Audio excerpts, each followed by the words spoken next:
မင်းကိုမိသွားကြပါပြီဒါပေမဲ့ကိုကတော့ချစ်နေစေပါidentity နဲ့ memory ရဲ့တန်ဖိုးကိုခင်ဗျားတို့စဉ်းစားဘူးပါသလားတနေ့ကျရင်ကိုချစ်ရတဲ့သူတွေကိုတီကျွမ်းခဲ့ဘူးတဲ့သူတွေအားလုံးဟာကိုအကြောင်းကိုလုံးဝမမှတ်မိတော့ဘူးဆိုရင်ကိုဆိုတဲ့လူသားတစ်ယောက်ဟာဒီကမ္ဘာပေါ်မှာတကယ်ပဲရှိနေပါသေးတယ်လို့ပြောလို့ရပါဦးမလား Spider-Man ရဲ့ဇာတ်လမ်းတစ်ပုဒ်ဖြစ်တဲ့ No Way Home ရဲ့ဇာတ်သိမ်းပိုင်း Brand New Day မှာဆိုရင်Peter Parker ဟာကမ္ဘာကြီးကိုကယ်တင်မှုအတွက်လူတိုင်းကသူ့ကိုမေ့သွားအောင်လုပ်လိုက်ရပါတယ်။ Peter ဆိုတဲ့ကောင်လေးတစ်ယောက်တည်းကြံခဲ့တယ်။ဘယ်သူမှသူ့ကိုမသိတော့ဘူး။မမှတ်မိတော့ဘူး။ဒီဇက်ကွက်လေးကရုပ်ရှင်တစ်ခုရဲ့ဇာတ်သိမ်းထက်ပိုတယ်။ဒါလူဘဝရဲ့ဖြစ်တည်မှုအချက်နဲ့ဆက်ဆံရေးတွေရဲ့အနှစ်သာရကိုအလွန်တရာမှနက်နဲ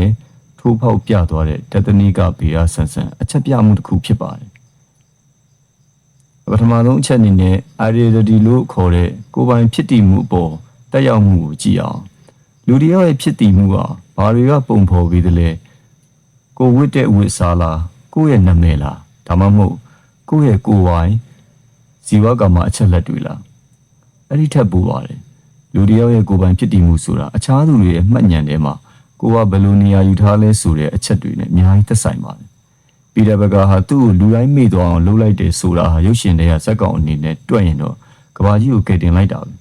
ဒါပေမဲ့အတွေးနဲ့ချေပြီးကြည့်မယ်ဆိုရင်တော့သူဟာသူ့ရဲ့ကိုယ်ပိုင်ဖြစ်တည်မှုကိုပါဆွန့်လွတ်လိုက်ရတာပါမင်းကိုဘယ်သူမှမသိတော့ဘူးဘယ်သူရဲ့မှတ်ဉာဏ်ထဲမှာမှမင်းရဲ့ပုံရိပ်မရှိတော့ဘူးဆိုရင်မင်းဟာဒီလောကကြီးထဲမှာတကယ်ပဲတည်ရှိနေတာလားဒါအလွန်တရာမှရင်နာစရာကောင်းပြီးစဉ်းစားစရာကောင်းတဲ့အချက်တစ်ချက်ဖြစ်ပါတယ်ဒုတိယအချက်ကတော့ပိုပြီးထိလွယ်ရှာလွယ်ရှိပါတယ်အဲ့ဒါကတော့အချစ်နဲ့ဆက်ဆံရေးအနှစ်သာရပါပဲပီတာဘကာဟာစီနီယာ MJ ကိုချစ်နေမြဲချစ်နေစေပါဒါပေမဲ့ MJ ကတော့သူ့ကိုလုံးဝမမှတ်မိတော့ပါဘူး MJ ရဲ့မျက်လုံးတွေထဲမှာပီတာဆိုတာဘယ်သူမှမသိတဲ့စိတ်ကားတဲ့လူတစ်ယောက်ဖြစ်နေပါပြီဒါဒီဇလန်ရဲ့အလွန်တရာမှထိခိုက်စရာအကောင်းဆုံးအချက်ဖြစ်ဒါကကျွန်တော်တို့ဘာသင်ပေးလိုက်တာလဲဆိုတော့အချစ်ဆိုတာကိုယ့်ရဲ့တစ်ဖက်သက်ခံစားချက်တသက်မဟုတ်ဘူးဆိုတာပါပဲချစ်ဆိုတာအတူတူဖြတ်တန်းခဲ့တဲ့အမှတ်တရတွေအတိတ်ရဲ့အရေးအယောင်တွေအဲ့ဒီအချိန်တွေရဲ့တန်ဖိုးတွေဒီအပေါ်မှာအခြေခံပြီးတည်ဆောက်ထားတာဖြစ်ပါတယ်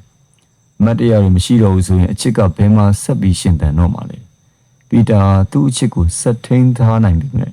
အဲ့ဒီအချစ်ကိုပြန်လည်တုံ့ပြန်ပေးနိုင်မယ်မှတ်ဉာဏ်ကတော့ဟင်းလင်းပြင်ဖြစ်သွားပါပြီ